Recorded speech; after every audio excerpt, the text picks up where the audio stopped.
Class 11ত মই যেতিয়া পঢ়ি আছিলোঁ মোৰ ক্লাছমেট এজনে মোক বাংলা দেখি বুলি গালি দিছিলে যে অসমত বিদেশীৰ নামত ভাৰতীয় মুছলমানক ভাৰতীয় বেংগলী হিন্দুক হাৰাশাস্তি কৰা হৈছে। আপুনি যদি মোক সোধে যে অসমত বিদেশী আছে না নাই, মই দেখা নাই। তো বিজেপি যদি আজি কয় যে বাংলাদেশত হিন্দুৰ ওপৰত আক্ৰমণ হৈ আছে ডেফিনেটলি হৈ আছে। তাৰ কাৰণে জগৰীয়া কিন্তু ইয়াৰ বিজেপি গভৰ্ণমেণ্টৰ আৰু খালি বাংলাদেশ বুলি কথা নহয়, আপুনি শ্ৰীলংকা চাওক, মালদ্বীপ চাওক, পাকিস্তান চাওক, নেপাল চাওক, চবৰ লগতে আমাৰ সম্পৰ্ক বেয়া। কিয় বেয়া? দেশ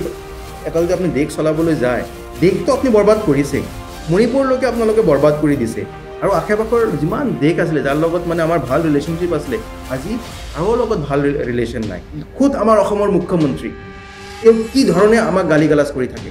তেওঁৰ যিমান মন্ত্ৰী আছে, তেওঁৰ যিমান MLA আছে, কি ধৰণে আমাৰ অসমত কি ধৰণে গালি পাৰি থাকে। এতিয়া মই আপোনাৰ অধিবক্তা প্ৰদেশ কংগ্ৰেছৰ মুখপাত্ৰ হিচাপে সুধিম। এতিয়া ইমান যদি গালি গালাজেই কৰে, ইমানে সমাজ এতিয়া চামগুৰিত কেনেকৈ জিকিলে?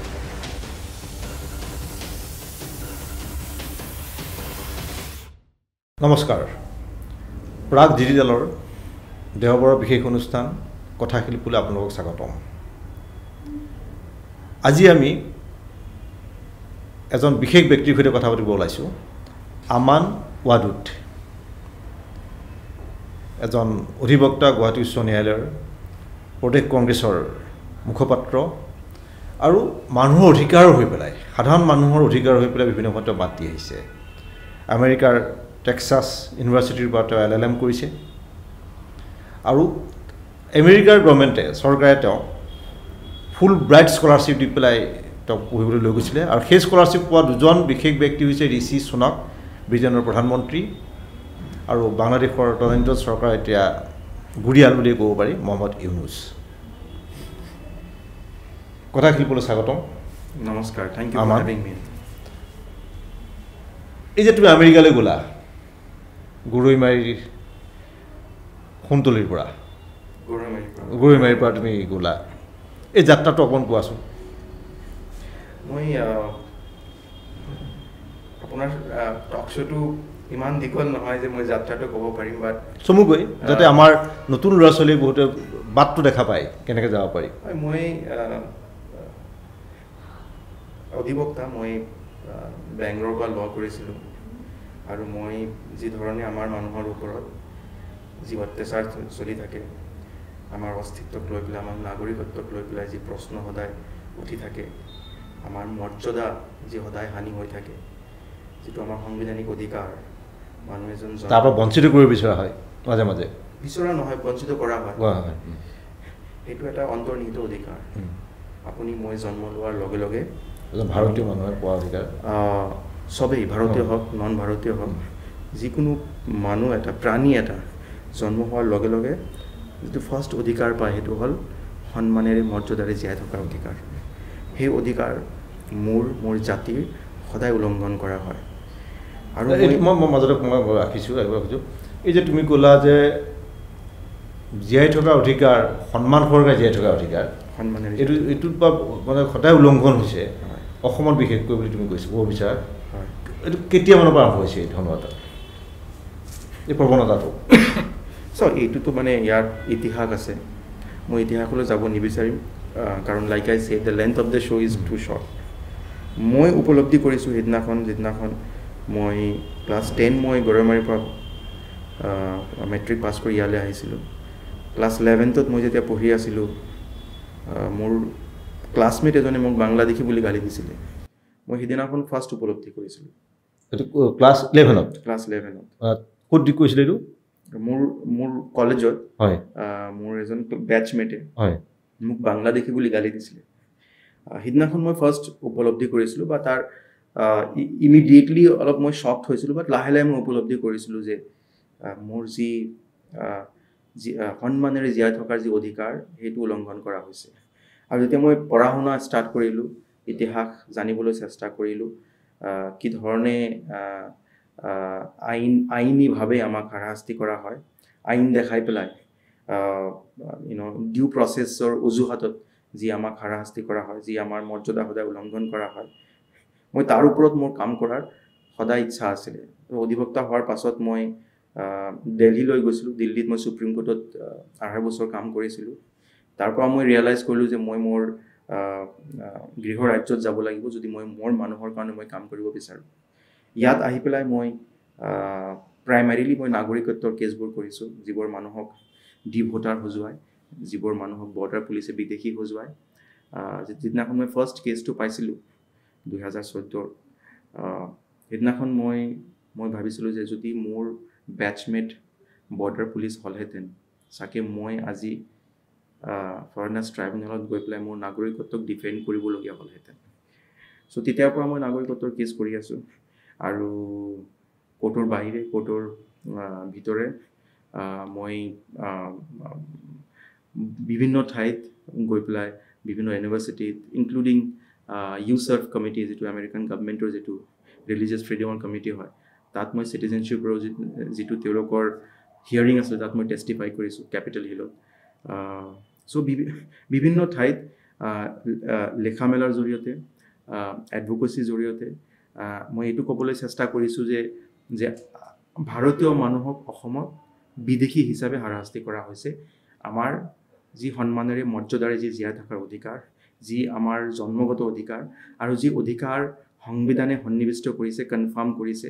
আৰু যিটো সপোন আমাৰ ভাৰতৰ সংবিধানৰ প্ৰতিষ্ঠাপক পিতৃবোৰে চাইছিলে যে এইখন দেশত সবেই সন্মানেৰে, সবেই মৰ্যাদাৰে জীয়াই থাকিব, সেই কনষ্টিটিউচনেল প্ৰভিজন, সেই সপোন ভংগ কৰা হৈছে, সেই সপোনক ধ্বংস কৰাৰ চেষ্টা কৰা হৈছে। চ' মই এইবোৰৰ ওপৰত মই ভাবিছিলোঁ মই কনষ্টিটিউচনেল আমেৰিকাৰ গভৰ্ণমেণ্টৰ চকুত কেনেকৈ বুলি কথাটো। চ' মই ফুল ব্ৰাইট ফেলোশ্বিপৰ কাৰণে মই এপ্লাই কৰিছিলোঁ আৰু মই গোটেই বস্তুবোৰ তাত লিখিব লাগে, তুমি কি কৰা কি নকৰা, কি বাতৰি কাকতত লিখিছা। চ' মই এইবোৰ মানে this is a very long process. 4টা ছিট থাকে, মোৰ টাইমত 3টা আছিলে। তিনিজন, এজন তুমি পালা, বাকী দুজন ক'ৰ আছিলে? আই থিংক এজন বম্বেৰ আছিলে আৰু এজন চাগে দিল্লীৰ আছিলে। ভাৰতবৰ্ষৰ 3জন? ভাৰতবৰ্ষৰ 3জন মানে বেলেগ যেনেকুৱা কিছুমান IAS অফিচাৰ যায়, হাৰ্ভাৰ্ড কেনেডি স্কুলত যায়, বিভিন্ন ঠাইত যায়, গোটেই পৃথিৱীৰ পৰা বা 4,000 ষ্টুডেণ্ট তেওঁলোকে এভৰি ইয়াৰ ফুল ব্ৰাইট ফেলোশ্বিপ দিয়ে। চ' মই 3জন ল'ৰাক, ছাত্ৰ ছাত্ৰীক তেওঁলোকে, এপ্লিকেণ্টক তেওঁলোকে LLM পঢ়াৰ কাৰণে তেওঁলোকে স্কলাৰশ্বিপ দিছিলে 2021, তাৰপিছত মই এজন আছিলোঁ। LLM আমেৰিকাৰ টেক্সাছ ইউনিভাৰ্চিটিৰ পৰা তুমি পঢ়ি আহিলা। এই যে তুমি ক'লা যে নাগৰিকত্বৰ অধিকাৰ কাঢ়ি লোৱাৰ যিহেতু এতিয়া এনেকুৱা কেনেকৈ কিমান বছৰ পাইছা এতিয়ালৈ কৰিছা, মুখামুখি হৈছা? 600 to 700। যিসকলৰ বিৰুদ্ধে হৈছে সেইসকল ক'ৰ মানুহ? মূলতঃ ভাৰতৰ মানুহ। মানে নামনি অসমৰ নে উজনি অসমৰ? বেছিভাগ গোটেই ঠাইৰ হয়। যোৰহাটৰ আছে, গোলাঘাটৰ আছে, অসমীয়া মুছলিম আছে, বেংগলী হিন্দু আছে, বেংগলী মুছলিম আছে, মিয়া মুছলিম, যাক আমি মিয়া মুছলিম বুলি কওঁ, চব আছে। তেওঁলোকক তুমি ন্যায় দিব পাৰিছা আদালতৰ জৰিয়তে? বহুতখিনি মানুহক। কি প্ৰমাণ? শেষত যেতিয়া নাগৰিকত্বৰ কথাটো আহে, তেওঁলোকক বাংলাদেশী বুলি কোৱা হয়, হাৰাশাস্তি, বিভিন্ন ধৰণৰ মানে আৰক্ষীৰ বিভিন্ন ধৰণৰ হাৰাশাস্তিৰ সন্মুখীন হোৱাৰ অভিযোগ আছে। শেষত আদালতত কি প্ৰমাণ হয়? বহুতখিনি কেছত, যেনেকুৱা one of the first case আছিলে মইনাল মোল্লা। অকণমান চমুকৈ হ'লে অকণমান কোৱাচোন, কেছটো, প্ৰথম কেছটো কি হৈছিলে, আদালতত কি হ'ল? মই মইনাল মোল্লাৰ কেছটো বিষয়ে ক'ব বিচাৰিম, কাৰণ তেওঁ মা দেউতাক ইণ্ডিয়ান বুলি কৈছিলে কোৰ্টে, তেওঁক ডিভোটাৰ বনাইছিলে 1997। মা দেউতাক ইণ্ডিয়ান বুলি ক'লে, পিছত গৈ পেলাই ল'ৰা বিদেশী বুলি ক'লে। তাৰপিছত তেওঁ হাইকোৰ্টত 3বাৰ হাৰিলে, মোৰ ওচৰত আহিলে, মই সুপ্ৰিম কোৰ্ট লৈ গ'লোঁ। সুপ্ৰিম কোৰ্টৰ পৰা কেছটো ৰিমাণ্ড কৰিলে ট্ৰাইব্যুনেলত, ফৰেনাৰ্ছ ট্ৰাইব্যুনেল বৰপেটাত গৈ পেলাই মই 12 বাৰ মই এপিয়াৰ হৈছোঁ, 12 বাৰ। তাৰপিছত তেওঁক ইণ্ডিয়ান বুলি ক'লে, তেওঁ তেতিয়া ডিটেনশ্যন চেণ্টাৰত আছিলে। তাৰপিছত 2 বছৰ 11 মাহ 29 দিন পাছত মই তেওঁক ডিটেনশ্যন চেণ্টাৰৰ পৰা ওলাই আনিছিলোঁ। আৰু এটা কথা মই উপলব্ধি কৰিছিলোঁ যে এই যি নেৰেটিভ চলি আছে যে অসমত বিদেশী ভৰ্তি, এই নেৰেটিভটো এটা ওৱান ছাইডেড নেৰেটিভ হৈ আছিলে। মই যেতিয়া কাম ষ্টাৰ্ট কৰিছোঁ, যদি আপুনি গুগল মাৰি চাই, আপুনি চাব যে এইবোৰে লিখা আছে যে অসমত বিদেশী ভৰ্তি হৈ আছে, অসমৰ মুছলমানক বিদেশী বুলি কোৱা হয়। যেতিয়া আপোনাৰ চাউল খোৱাত যিটো হত্যাকাণ্ড হৈছিলে, তাত নিউয়ৰ্ক টাইমছে তেওঁলোকক বাংলাদেশী বুলি কৈছিলে। নেলিত যি হত্যাকাণ্ড হৈছিলে, তাত ইণ্ডিয়া টুডেত যিটো ৰিপৰ্ট আছিলে তাত মানুহবোৰক বাংলাদেশী বুলি কোৱা হৈছিলে আজিও কিছুমান মানুহে নেলিৰ বিষয়ে বা তেনেকুৱা ধৰণৰ কথা ক'বলৈ বিচাৰিলে ভিক্টিমক তেওঁলোকে বাংলাদেশী বুলি কয় আৰু গতিকে মই সেই নেৰেটিভটো মই চেঞ্জ কৰাৰ মই চেষ্টা মানে মই ভাবিছিলোঁ নেৰেটিভটো চেঞ্জ কৰিব লাগিব কাৰণ মানুহে নাজানে ইয়াত কি হৈ আছে চ' মইনাল মোল্লাৰ কেছ তাৰ আগত মই এটা কথা ক'ব বিচাৰিম মই মেহদি হাছান বুলি এজন ফেমাছ জাৰ্নেলিষ্ট আছে আল জাজিৰাত তেওঁ সেয়া কৰে এতিয়া তেওঁ জেটেও বুলি এটা সেয়া খুলিছে আমেৰিকাত হিজ ইন আমেৰিকা মানে অৰিজিনেলি হায়দৰাবাদত but then British born as a British citizen and then he's an American now so তেওঁ এটা কথা কৈছিলে if you don't tell your own story no one will ever tell so মই ভাবিছো মোৰ কাহিনী মই নিজে ক'ব লাগিব এই কেছৰ জৰিয়তে মই মোৰ কাহিনী ক'ব বিচাৰিছো যে অসমত বিদেশীৰ নামত ভাৰতীয় মুছলমানক ভাৰতীয় বেংগলী হিন্দুক হাৰাশাস্তি কৰা হৈছে অসমত বাংলাদেশীৰ নামত বিদেশী মানে ভাৰতীয় মানুহক হাৰাশাস্তি কৰা হৈছে আৰু তেওঁলোকৰ নাগৰিকত্ব কাঢ়ি নিয়া হৈছে চ' এই ষ্টৰিটো কোৱাৰ কাৰণে মইনাল মোল্লাৰ ষ্টৰিটো বহুত ইম্পৰ্টেণ্ট আছিলে আৰু তেওঁৰ ষ্টৰিটো বিভিন্ন ঠাইত পাব্লিছ হৈছিলে আৰু তেতিয়াৰ পৰাই এই ষ্টৰিবোৰ যে ভাৰতত মই এতিয়া প্ৰশ্নটো আহিব এতিয়া স্বাভাৱিকতে আচ্ছা অসমত অবৈধ বিদেশী নাগৰিক আছে নাই তোমাৰ অভিজ্ঞতা তুমি যিবিলাক সন্মুখীন হৈছা সমস্যা বহুতে হোৱা নাই মই তোমাৰ মুখেদি জানিব বিচাৰিম যে অসমত অবৈধ বিদেশী নাগৰিক থকাৰ যিটো অভিযোগ আছে আছেনে নাই মই য়েছ নোট মই আনচাৰ নিদিওঁ মই অলপ বহলাই ক'ব লাগিব মই 2014 পৰা কাম কৰি আছোঁ 600-700 কেছ মই কৰিছোঁ এতিয়ালৈকে এজন বিদেশী পোৱা নাই NRCৰ সময়ত মই বহুত মিটিং কৰিছোঁ মানে তেজপুৰৰ পৰা আৰম্ভ কৰি পেলাই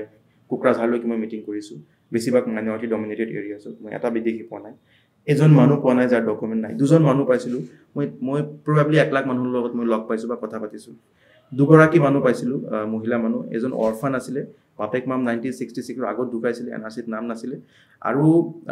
এজনী মহিলা মানুহক তেওঁ পলাই গৈছিলে বাপেক মাই তেওঁক ডিজন কৰিছিলে তেওঁ বেলেগ মানুহক বাপেক মাক দেখুৱাই পেলাই ডকুমেণ্ট দিছিলে পাছত সেই যাক দেখুৱাই পেলাই ডকুমেণ্ট দিলে তেওঁ ডিজন কৰিলে এই দুজন মানুহ পাইছে বাট দে নট ফৰেনাৰ্ছ আপুনি যদি মোক সোধে যে অসমত বিদেশী আছে না নাই মই দেখা নাই জীবৰ মানুহক মোৰ আনসাৰ হল যে জীবৰ মানুহক বিদেশী সজাই আছে জীবন দেখুৱাই বিদেশী বুলি কোৱা হয় তেওঁলোক বিদেশী নহয় কালি যদি ফৰ এক্সাম্পল যে মোক যদি কালি কয় যে মোক ফাঁচি দিয়া হল কিবা এটা কাৰণত লাষ্ট ৱৰ্ডটো কি হয় কি ক'ব বিচাৰা মই এইটোৱে কৈ মই মৰিব বিচাৰো জীবৰ মানুহক বিদেশী সজোৱা হৈছে এইবোৰ মানুহ বিদেশী নহয় তেওঁলোকৰ মৰ্যাদা হানি কৰা হৈছে তেওঁলোকক নাগৰিকত্ব কাঢ়ি নিয়া হৈছে বিদেশীৰ নামত তেওঁলোক বিদেশী এনেকৈ এটা ক'ব পাৰোঁ এই বস্তুটো আমাৰ বহুত হিন্দু ধৰ্মাৱলম্বী লোক কিন্তু যথেষ্ট লিবাৰেল তেনেকৈ বহুত মানুহে কয় যে বিদেশীৰ নামত ৰাজনীতি এটা চলি আছে ভোট লোৱাৰ সংখ্যাগুৰুৰ ভোট লোৱাৰ এটা কৌশল বুলি কয় আৰু বহুতে দোকান বুলি কয় এটা বহুতে বিদেশী নাগৰিক এই কথাটো তুমি 100% কাৰেক্ট কোনো ডাউট নাই আচ্ছা এতিয়া মই এই বিষয়টো আৰু এটা লগতে কৈ দিওঁ এতিয়া শেহতীয়াকৈ মুখ্যমন্ত্ৰীয়ে ৰেগুলাৰ নিয়মীয়াভাৱে টুইটাৰত বা এক্স হেণ্ডেলতেই হওক বা ফেচবুকত এটা খুব ৰেগুলাৰ দি আছে তেওঁ সীমান্ত পাৰ হৈ বাংলাদেশত অহা কিছু মানুহক ধৰা হৈছে আৰু তেওঁলোকক ভোটাই পঠিওৱা হৈছে তাৰ সীমান্ত দি বাংলাদেশৰ পৰা মানুহ আহি আছে অবৈধ প্ৰব্লেম ঘটি আছে এইটো স্বীকাৰ কৰা নকৰা মই আমেৰিকাৰ মই যিটো ইউনিভাৰ্চিটি অফ টেক্সাছত পঢ়িছোঁ তাৰ মই 6 মাহ মই ইমিগ্ৰেশ্যন ক্লিনিকত কাম কৰিছোঁ মই তাতো ডিটেনশ্যন চেণ্টাৰত গৈছোঁ তাতো ইমিগ্ৰেশ্যন কোৰ্টত মই গৈছোঁ তাত মই মানে যি মই পঢ়া শুনা কৰি আছিলোঁ ভাৰতবৰ্ষৰ পৰা 2018-19 বৰ্ষত 2,500 মানুহ 14,000 কিলোমিটাৰ বগোটা তেওঁলোকে কলম্বিয়াৰ বগোটাত গৈ পেলাই নামে তাৰপিছত 8টা-9টা কাণ্ট্ৰি আছে সেই কাণ্ট্ৰি খোজকাঢ়ি বাছেৰে গৈ পেলাই মেক্সিকো বৰ্ডাৰ হৈ পেলাই পাৰ হয় 2,500 মানুহ এছাইলাম বিচাৰিছিল আমি ইয়াত কথা পাতিছি this is how civilization has formed civilization সভ্যতা কেনেকৈ হৈছে ইয়াৰ মানুহ তাত গৈ পেলাই কিন্তু আজি মুখ্যমন্ত্ৰীৰ অলপ লাজ নালাগেনে যে তেওঁলোকে 10 বছৰ ধৰি তেওঁলোকে চৰকাৰ চলাই আছে আৰু তেওঁলোকে বৰ্ডাৰটো সিল কৰিব পৰা নাই অলপ তেওঁলোকৰ লজ্জা নালাগে ফেল হোৱা নাই নে তেওঁৰ ডিউটিত ডেফিনেটলি ফেল হৈছে চাওক মই কোৱা নাই যে বৰ্ডাৰ ইফালে মানুহ আহে বা সব that is how thing works right that is civilization তেনেকৈ ফৰ্ম হৈছে আমি আমাৰ দেশখন সুৰক্ষিত কৰিব পাৰিছো না নাই যদি পাৰা নাই তাৰ কাৰণে চৰকাৰ জগৰীয়া 10 বছৰ হৈ গ'ল এই চৰকাৰ বিজেপি চৰকাৰ ইয়াত আছে কি কৈছিলে মোদীয়ে যে 16 মেৰ পাছত কি হ'ব আৰু এও খালি এইটো ক'ব বিচাৰে নেকি যে কিছুমান নাম থকা কিছুমান ধৰ্ম প্ৰফেছ কৰা মানুহে আহি আছে এইটো ক'ব বিচাৰে নেকি আপুনি বিশ্বাস কৰে নেকি এক তেওঁলোকে কিমান কন্ট্ৰাডিক্টৰি ষ্টেটমেণ্ট হয় এক তেওঁলোকে কৈ থাকে বাংলাদেশত হিন্দুৰ ওপৰত আক্ৰমণ হৈ আছে মই বিশ্বাস কৰোঁ সংখ্যালঘুৰ ওপৰত সব ঠাইতে আক্ৰমণ হৈ থাকে আৰু আপুনি ভাবে যে সেইবোৰ মানুহ ইয়াত নাহিব সেইটো যে আপুনি ক'বলৈ যাওঁ আজি বাংলাদেশত আক্ৰমণ কিহৰ কাৰণে হৈ আছে তাৰ কাৰণে বিজেপি জগৰীয়া নহয় নেকি বিজেপিয়ে শেখ হাসিনা এগৰাকী স্বৈৰাচাৰী প্ৰধানমন্ত্ৰীৰ লগত সম্পৰ্ক বনাইছে বাংলাদেশৰ মানুহৰ লগত সম্পৰ্ক বনোৱা নাই কিহৰ কাৰণে 2017 তেওঁ আদানীৰ আটাইতকৈ ডাঙৰ বিজনেছ তাত এষ্টাব্লিছ কৰিছে যেটো মানে ইলেক্ট্ৰিচিটি দিয়াৰ কাৰণে মানুহৰ লগত কোনো সম্পৰ্ক নাই আজি ভাৰতৰ মানুহক তেওঁলোকে ভাল নাপায় ভাৰতত বাংলাদেশৰ মানুহে ভাল নাপায় আৰু এইটোৰ কাৰণে তাৰ হিন্দুবোৰ বহুত ভালনাৰেবল হৈ আছে সো বিজেপি যদি আজি কয় যে বাংলাদেশত হিন্দুৰ ওপৰত আক্ৰমণ হৈ আছে ডেফিনেটলি হৈ আছে তাৰ কাৰণে জগৰীয়া কিন্তু বিয়াৰ বিজেপি গভৰ্ণমেণ্টও হয় কেনেদৰে মই সেইটোৱে ক'লো যে তাত যি ধৰণে মানুহৰ লগত সম্পৰ্ক বনাব লাগিছিলে বনোৱা নাই বাংলাদেশৰ মানুহে শেখ হাসিনাক বেয়া পায় সেই শেখ হাসিনাক লগতে সম্পৰ্ক বনাইছে ভাৰত চৰকাৰে বাংলাদেশৰ মানুহৰ লগত সম্পৰ্ক বনোৱা নাই আৰু সেই কাৰণে তাৰ মাইনৰিটিজবোৰ বহুত ভালনাৰেবল হৈ আছে কাৰণ এনেই যিহেতু ইয়াত মোদী চৰকাৰ আৰু মোদী চৰকাৰে সদায় বাংলাদেশী হিন্দু বুলি কৈ থাকে তেওঁলোকৰ কাৰণে কাম একো নকৰে সো আল্টিমেটলি ইনডাইৰেক্টলি গৈ পেলাই প্ৰেছাৰটো তেওঁলোকৰ ওপৰত পৰে বাংলাদেশী হিন্দুবোৰৰ ওপৰত পৰে যদি বাংলাদেশৰ মানুহৰ লগত আমাৰ লগত ভাল ৰিলেশ্যনশ্বিপ থাকিলেহেঁতেন আজিতো এনেকুৱা ধৰণৰ অত্যাচাৰ নহ'লহেঁতেন তেওঁলোকৰ ওপৰত সো এই ৰিলেশ্যনশ্বিপটো কোনে বেয়া কৰিছে বাংলাদেশ আমি বনাইছো ভাৰত চৰকাৰে বনাইছে আজি আপুনি বাংলাদেশৰ যেটো আমাৰ এমবেসি আছে তাত গৈ পেলাই চাওক দেয়াৰ 4 টিয়াৰ সিকিউৰিটি পাকিস্তানৰ এমবেসিত কোনো সিকিউৰিটি নাই কিহৰ কাৰণে পাকিস্তান ইয়াৰ পাছত নাই নেকি যি হৈ গ'ল আগষ্টত চাইনা ইয়াৰ পাছত নাই নেকি আৰু আপোনালোকে গমে নাপায় আপুনি ফৰেন পলিচি চাওক আই থিংক খুলনাত চট্টগ্ৰামত আমাৰ কনসুলেট জেনেৰেল অফিচ আছে আৰু তেওঁলোকৰ কাম হ'ল যে ৰাজনীতিক ক'ত কি ৰাজনীতি হৈ আছে ক'ত মাইনৰিটিৰ ওপৰত এটাক হৈ আছে বা কি ইয়াত সোশ্যাল ডিসহাৰমনি হৈ আছে এইবোৰ আজি নতুনটো নহয় স্বৈৰাচাৰী হাসিনাটো 2024 স্বৈৰাচাৰী হোৱা নাই বহুত সময়ৰ পৰা তেওঁ এদিনত হৈ উঠা নাই কিন্তু তেওঁক বাংলাদেশৰ মানুহে ভাবে যে তেওঁ ডিক্টেটৰ হোৱাৰ আৰত ভাৰত চৰকাৰ সেইটো তেওঁলোকে ভাবে সো সেইকাৰণে তেওঁলোকে ভাবে যে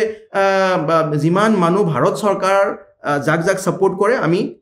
সেইবোৰ মানুহ আমাৰ নহয় বা তেনেকুৱা এটা স্কুল অফ থট সব মানুহ বুলি কোৱা নাই বা স্কুল অফ থট এটা আছে তাতে মই এটা কথা ক'লো যে সাধাৰণ মানুহৰ কথা লৈ যাওঁ এটা ইস্কনৰ নিষিদ্ধ ঘোষণা কৰিব লাগে বুলি আহিছে ইস্কনৰ চিন্ময় কৃষ্ণকে ধৰি বা বিভিন্ন ধৰণৰ এটেক হৈছে তেওঁ অধিবক্তাক আদালতলৈ যাবলৈ দিয়া হোৱা নাই তেওঁ এতিয়া জানুৱাৰীলৈকে 2 জানুৱাৰীলৈকে তেওঁ তাতে ৰাষ্ট্ৰপতিতে থাকিব লাগিব এই যিটো পৰিৱেশ এটা অগণতান্ত্ৰিক পৰিৱেশ ইয়াৰ মহৎ ইউনিছৰ কৈছে যে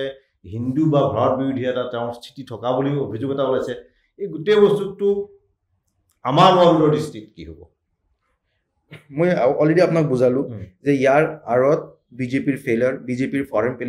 পলিচিৰ ফেইলাৰ আৰু খালি বাংলাদেশ বুলি কথা নহয় আপুনি শ্ৰীলংকা চাওক মালদ্বীপ চাওক পাকিস্তান চাওক নেপাল চাওক সবৰ লগতে আমাৰ সম্পৰ্ক বেয়া কিয় বেয়া দেশ এটা যদি আপুনি দেশ চলাবলৈ যায় দেশটো আপুনি বৰবাদ কৰিছে মণিপুৰলৈকে আপোনালোকে বৰবাদ কৰি দিছে আৰু আশে-পাশৰ যিমান দেশ আছিলে যাৰ লগত মানে আমাৰ ভাল ৰিলেশ্যনশ্বিপ আছিলে আজি কাৰো লগত ভাল ৰিলেশ্যন নাই ভাৰতৰ মানুহক তেওঁলোকে বেয়া নাপায় কিন্তু ভাৰত চৰকাৰ যিজন মানুহ চলাই আছে তেওঁক বেয়া পায় কাৰণ তেওঁৰ সম্পৰ্ক স্বৈৰাচাৰী হাসিনাৰ লগত 1 নম্বৰ 2 নম্বৰ যে আজি যেতিয়া ভাৰত চৰকাৰে কয় যে সংখ্যালঘুৰ ওপৰত আক্ৰমণ কিয় হৈ আছে তেওঁলোকৰ ৰেসপন্স কি জানেনে যে আমাৰ ইয়াতকে বেছি ভাৰতবৰ্ষত সংখ্যালঘুৰ ওপৰত আপোনালোকে অত্যাচাৰ কৰি আছে এইটো সঁচা কথা নহয় নে অফক'ৰ্স সঁচা কথা 100% সঁচা কথা আজিও তেনেকুৱা বাংলাদেশৰ চৰকাৰৰ কোনো মানুহ এন্টাৰিম গভৰ্ণমেণ্টৰ কোনো মানুহ হিন্দুৰ এগেইনষ্টত বাংলাদেশী হিন্দুৰ এগেইনষ্টত কোনো ষ্টেটমেণ্ট নিদিয়ে আপুনি ক'ব পাৰিবনে যে ভাৰত চৰকাৰৰ কোনো মানুহ মুছলমানৰ এগেইনষ্টত ষ্টেটমেণ্ট নিদিয়ে হাজাৰ এক্সাম্পল দি দিম আমাৰ অসমৰ মুখ্যমন্ত্ৰী তেওঁ কি ধৰণে আমাক গালিগালাজ কৰি থাকে তেওঁৰ যিমান মন্ত্ৰী আছে তেওঁৰ যিমান এমএলএ আছে কি ধৰণে আমাৰ অসমত কি ধৰণে গালি পাৰি থাকে মই আপোনাৰ অধিবক্তা প্ৰদেশ কংগ্ৰেছৰ মুখপাত্ৰ হিচাপে সুধিম এতিয়া ইমান যদি গালি-গালাজেই কৰে ইমানে সমাজতে সামগ্ৰী কেনেকৈ জিকিলে সামগ্ৰীৰ কথাটো ইলেকশ্যন উৎখাইতো হৈছে বিজেপি হয় প্ৰথমবাৰ উৎখাইতো হৈছে ধলাই সামগ্ৰী ডেমক্ৰেসি মানে খালি নিৰ্বাচন নহয় election is one of the facets of democracy এটা লেভেল প্লেইং ফিল্ড থাকিব লাগিব লেভেল প্লেইং ফিল্ডটো ক'ত কটৱাল থানা চামাগুৰি থানা যিমান অফিচাৰ ইনচাৰ্জ আছিলে তেওঁলোকে গোটেই পক্ষ লৈ পেলাই কাম কৰিছে মানুহক ৰাতি ৰাতি গৈ পেলাই উঠাই আনিছে আৰক্ষী অধীক্ষক তেওঁ পক্ষ লৈ পেলাই কাম কৰিছে ৰকিবুল হুছেইন ডাঙৰীয়া আমাৰ অসম কংগ্ৰেছ কমিটিৰ যিমান বিষয়ববীয়া তেওঁলোকে কেইবাবাৰ নিৰ্বাচনী যি বিষয়ববীয়া আছে ইলেকশ্যন কমিশ্যন অফ ইণ্ডিয়া অসমত যি নিৰ্বাচনী বিষয় আছে তেওঁলোকৰ কমপ্লেইন কৰিছে 100তকৈ বেছি গাড়ী ভঙা হৈছে আপুনি মোক কওক যে অসমৰ ইতিহাসত এনেকুৱা ধৰণৰ ভাইলেন্স এনেকুৱা ধৰণৰ হিংসা কোন ইলেকশ্যনত হৈছে গতিকে there was no level playing field আমি বহুত অলৰেডি ৰকিবুল হুছেইন ডাঙৰীয়াই অলৰেডি প্ৰেছ কনফাৰেন্স কৰি পেলাই কৈছে কোন আৰু এইটো তেওঁ ইলেকশ্যনৰ পাছত কোৱা নাই ৰিজাল্টৰ পাছত আগৰ পৰাই তেওঁ কৈ আছে যে ইলেকশ্যনৰ দিনাখনত তেওঁ কৈছে যে এই নিৰ্বাচনী কেন্দ্ৰত ৰিগিং হৈ আছে গতিকে তেওঁলোকে ইলেকশ্যন তেনেকে জিকিছে আৰু যি এটা অৱস্থা তেওঁলোকে বনাই দিছিলে এই অৱস্থাৰ কাৰণে তেওঁলোকে ইলেকশ্যন জিকিলে দেয়াৰ ৱাজ নো লেভেল এইটো ডেমক্ৰেচি মানে খালী ইলেকশ্যন নহয় there should be a level playing field there was no level playing field এতিয়া ধৰক আপুনি ক'লে যে তুচ্ছ তাচ্ছিল্য অপমান গোটেই মৰ্যাদা সকলো কাঢ়ি লৈ যোৱা হৈছে সংখ্যালঘুৰ তাৰপিছত বিজেপিয়ে যে 5টা সমষ্টি ধৰি দিছে তেওঁলোকে সংখ্যালঘু য'ত নিৰ্ণায়ক শক্তি ভোট পাবলৈ হবে আৰু যে আগন্তুক নিৰ্বাচনত কৈছে যে বিধানসভা নিৰ্বাচনৰ 26ৰ যে সংখ্যালঘুৰ ভোটটো পাব এতিয়া কিন্তু মিয়া বিষয়টো নাই মিয়া ভোট নালাগে মিয়া আমাৰ দৰকাৰ নাই মিয়া দেশখন খালী কথাবোৰ নাহে এতিয়া তেওঁলোকক ভোট দিলে তেওঁলোক ভাৰতীয় তেওঁলোকক ভোট দিলেই তেওঁলোকে সনাতন সংস্কৃতি তেওঁলোকক ভোট দিলেই মানে সকলো বুলি তেওঁলোকে ক'ব বিচাৰিছে পাবনে সংখ্যালঘু সমৰ্থন মানে 5টা সমষ্টি খালী 5টা সমষ্টি কিয় তেওঁলোকে 5টা ধৰি দিছে বাকী নিৰ্ণায়ক শক্তি হ'ব তেওঁলোকক মই সেইকাৰণে কৈছোঁ যে গণতন্ত্ৰত মুছলমান ভোট বা যিকোনো যি ভোটে কওক আপুনি দলিত হিন্দু খ্ৰীষ্টিয়ান শিখ কোনোবা পাৰ্টিৰ ভোট বেংক নেকি তেওঁলোকে চব ভোটে ল'ব পাৰে 126টা সমষ্টিত তেওঁলোকে কিয় ভোট নিবিচাৰে চবতে গৈ পেলাই তেওঁলোকে ভোট বিচাৰক চব সমষ্টি তেওঁলোকে টাৰ্গেট কৰক সমস্যা কি এতিয়া তেওঁ কৈ আছে ঠিক আছে তেওঁলোকৰ কথা মতে মই গ'লোঁ যে আৰু 5টা সমষ্টি তেওঁলোকে টাৰ্গেট কৰিব ডেফিনেটলি আপোনালোকে টাৰ্গেট কৰক মুছলমান ভোট আপোনালোকে লওক কিন্তু তাৰ আগত আপুনি যে ইমান তুচ্ছ তাচ্ছিল্য কৰিছে আপুনি যে প্ৰত্যক্ষভাৱে কৈছে মইতো অসন্মানী কৰিমেই তাৰ কাৰণে আপুনি ক্ষমা খোজক আপুনি জিন্নাৰ লগত আপুনি কম্পেয়াৰ কৰিছে তাৰ কাৰণে আপুনি ক্ষমা খোজক আপুনি বসুন্ধৰাত মুছলমান মানুহে ল্যান্ড সেটেলমেন্ট নাপায় ল্যান্ড সেটেলমেন্ট দিয়ক এভিকশন খালি মুছলমান মানুহক কৰা হৈছে হেতু বন্ধ কৰক কৰবাত কোনোবা মানুহ ধৰা পৰিছে তেওঁ গুলিয়া হৈছে এনকাউন্টাৰ কৰা হৈছে হেতু আপোনালোকে বন্ধ কৰক আৰু এই বস্তুবোৰৰ কাৰণে আপোনালোকৰ মন্ত্ৰীক কক ক্ষমা খুজিবলৈ কালি কৈছে আপোনাৰ মন্ত্ৰী এজনে যে আমাক যোনে ভোট নকৰে তেওঁ পাকিস্তানী বা বাংলাদেশী সাপোৰ্টাৰ তাৰ কাৰণে আপুনি ক্ষমা খুজক আপুনি গৈ পেলাই ঝাৰখণ্ডত গৈ পেলাই আপুনি কৈছে তাত এটা মানে ফিয়াৰ মংগৰিং কৰাৰ কাৰণে যে আসাম মে তো 40% লোক মুছলমান হে তাৰ কাৰণে আপুনি ক্ষমা খুজক আপুনি যি ধৰণে কৰ্ণাটকা হওক ছত্তীশগড় হওক যতে গৈছে আপুনি তাত গৈ পেলাই মুছলমানক গালি দিছে আপুনি কৈছে আনসাৰী আলম আকবৰ এইবোৰ নাম লৈ পেলাই আপুনি তুচ্ছ তাচ্ছিল্য কৰে তাৰ কাৰণে আপুনি ক্ষমা খুজক ক্ষমা খুজি পেলাই তাৰপিছত চবৰ ওচৰত আপুনি ভোট খুজিবলৈ যাওক মইতো মানা কৰা নাই আপোনালোকে যাব পাৰে ক'ত লিখা আছে যে মানে কোনোবা এটা ধৰ্মৰ ভোট কোনোবা পাৰ্টিয়ে পাব নোৱাৰে ডেফিনেটলি পাব পাৰে বাট অলপ আপোনালোকে ক্ষমা খুজি মানুহক এই যে বৈষম্যমূলক আচৰণ বৈষম্যমূলক ব্যৱস্থা আপোনালোকে কৰিছে হেতু বন্ধ কৰক এটা অভিযোগ সৰ্বস্তৰতে দিল্লীৰ পৰা দিছপুৰলৈকে শুনা যায় যে দ্ৰুত গতিত মুছলমানৰ জনসংখ্যা বৃদ্ধি পাইছে আৰু মুছলমান জনসংখ্যাটো হিন্দুৰ কাৰণে বা এনেকুৱা ধৰণৰ অন্যান্য সকলৰ কাৰণে এটা ভয়ৰ কাৰণ হৈ উঠিছে আৰু অসমতো এনেকুৱা ধৰণৰ কথা ওলায় যে এখন বাংলাদেশ বা পাকিস্তানত চামিল কৰাৰ বাবে মুছলমানৰ জনসংখ্যাটো বৃদ্ধি কৰাৰ এটা প্ৰস্তুতি চলিছে এই ধৰণৰ অভিযোগ আছে এই অভিযোগ সঁচা মিছালৈ মই নাযাওঁ এইটো হ'ল আপোনাৰ যিহেতু আপুনি ফিল্ডত কাম কৰে আপুনি গ্ৰাছৰুট কাম তৃণমূল পৰ্যায়ত কাম কৰি আছে গোটেই আপুনি কি কয় মুছলমান জনসংখ্যা বৃদ্ধি সম্ভৱত আই থিংক আপুনি যিটো কথা কৈছে যে বাংলাদেশৰ লগত চামিল কৰাৰ ওপৰত যিটো কথা দায়িত্বশীল মানুহে কয় গভৰ্ণৰ SK সিনহা 1998 ৰিপৰ্টত তেওঁ কৈছিলে যে এই যিমান ডিষ্ট্ৰিক্ট জিলা য'ত মুছলমান জনসংখ্যা বেছি এটা সময় আহিব যেতিয়া নেকি এই জিলাবোৰে বাংলাদেশৰ লগত মাৰ্জ হ'ব লাগে তেওঁলোকে ডিমাণ্ড কৰিব 26 বছৰ হৈ গ'ল আপুনি এজন সাংবাদিক আপোনাৰ চাগে ইমান কালেই আপোনাৰ সাংবাদিকতা কৰি আহিছে, আপুনি লিখা মেলা কৰে, কোনো এটা মানুহৰ পৰা, কোনো এটা সংগঠনৰ পৰা আপুনি এনেকুৱা ধৰণৰ ডিমাণ্ড শুনিছে নেকি? মই মোৰ জাতিৰ ওপৰত, মোৰ মানুহৰ ওপৰত ইমান বিশ্বাস আছে, এইটো ক'বলৈ আচলতে মোৰ লাজ লাগে যে এইবোৰ কোৱাৰো দৰকাৰ আছে, বাট মোৰ ইমান বিশ্বাস আছে মোৰ মানুহৰ ওপৰত যে কিয়ামতলৈকে সেই ডিমাণ্ড কেতিয়াও নাহে, কেতিয়াও নাহে। ইয়াতে আমাৰ জন্ম, ইয়াতে মোৰ জন্ম, মই এই মাটিত মই বিলীন হৈ যাম। আপুনি ধুবুৰী, বৰপেটা, গোৱালপাৰা, কামৰূপ, গৰৈমাৰী, চুনতুলি য'তে যাওক, আপুনি গৈ পেলাই মানুহক সোধক, আপোনাক স্পষ্ট আনচাৰ আপুনি পাই যাব। চবেই ক'ব জন্ম ইয়াতে, এই মাটিত আমি বিলীন হৈ যাম। এনেকুৱা ধৰণৰ কোনো ডিমাণ্ড কেতিয়াও নাহে। গতিকে এইবোৰ কথা কৈ পেলাই যিটো ফেয়াৰ মংগাৰিং কৰা হৈছে, সেইটো অসমৰ যিটো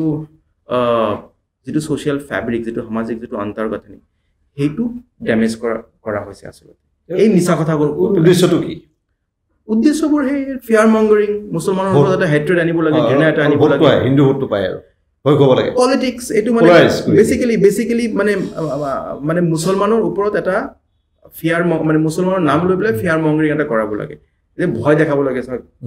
মুছলিম মানুহ ইমান আছে, এটা সময়ত তেওঁলোকে বাংলাদেশৰ লগত মাৰ্জ হৈ যাব। ঠিক আছে, সেইটো মই হয়তো পলিটিকেল কথা এটা।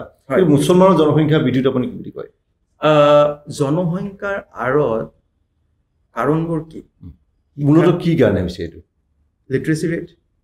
পভাৰ্টি। আজি যিটো মুছলমানৰ যিটো জনসংখ্যা, যিটো TRF ৰেট বুলি কয়, total TFR, total fertility rate, সেইটো মানে এগৰাকী মহিলা বাচ্চা দিয়াৰ জন্মলৈকে, বয়সলৈকে কিমানটা বাচ্চা জন্ম দিব পাৰে, সেইটো হ'ল আপোনাৰ TFR rate, total fertility rate. সেইটো আপোনাৰ যিটো নেশ্যনেল ফেমিলি, মোৰ ডাটা নহয় দেই, national family health survey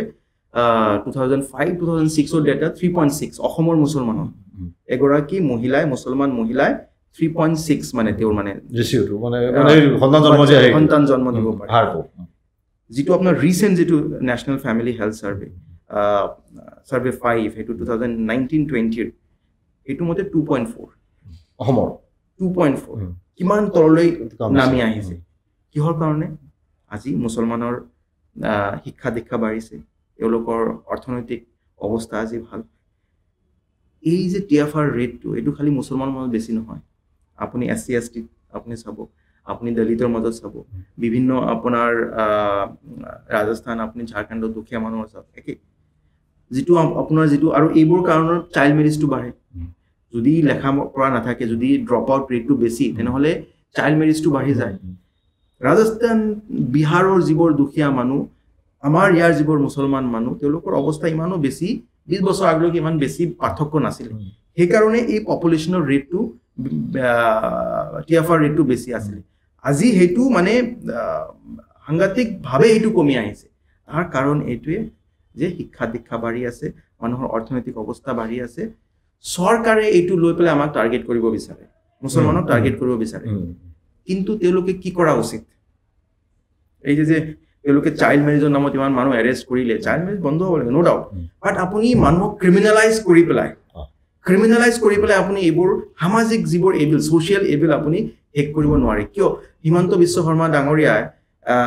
minority এৰিয়াত গাৰ্লছ স্কুল কিয় নোখোলে? হোষ্টেল থকা, তেওঁ কৈ দিয়ক যে আমি চাৰ্কেল ৱাইজ আমি এটা হোষ্টেল খুলিম, ৰেচিডেঞ্চিয়েল স্কুল খুলিম, য'ত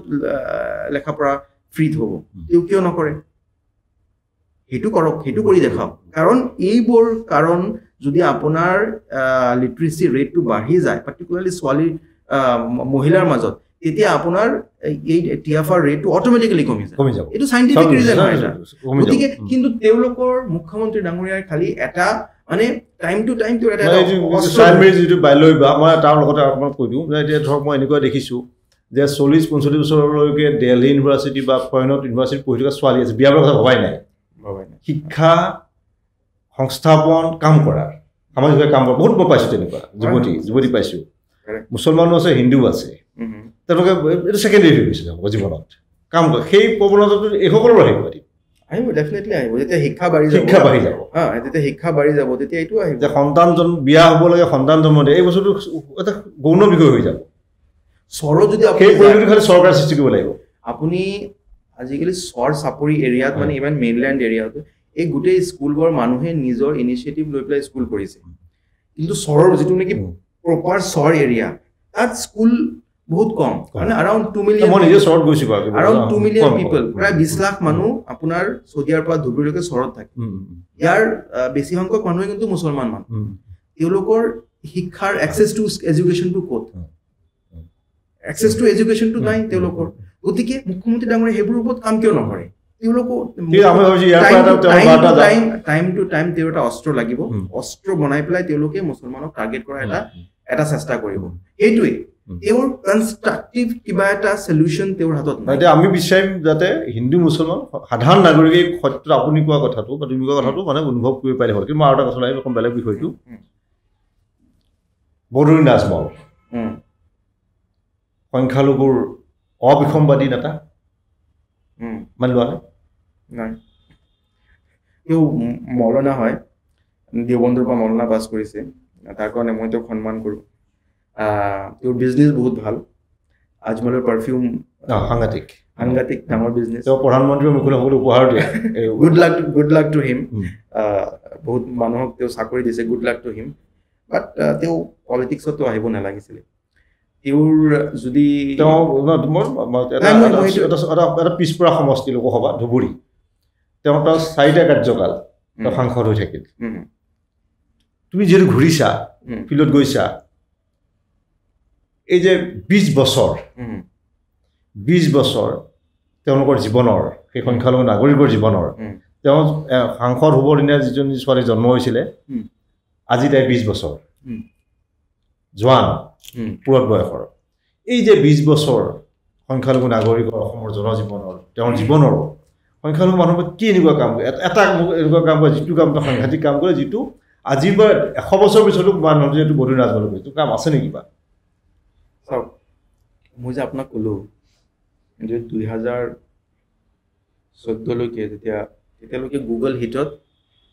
এই আমাৰ সমস্যাৰ বিষয়ে নাগৰিকত্বৰ সমস্যাৰ বিষয়ে বিশেষ একো নাছিলে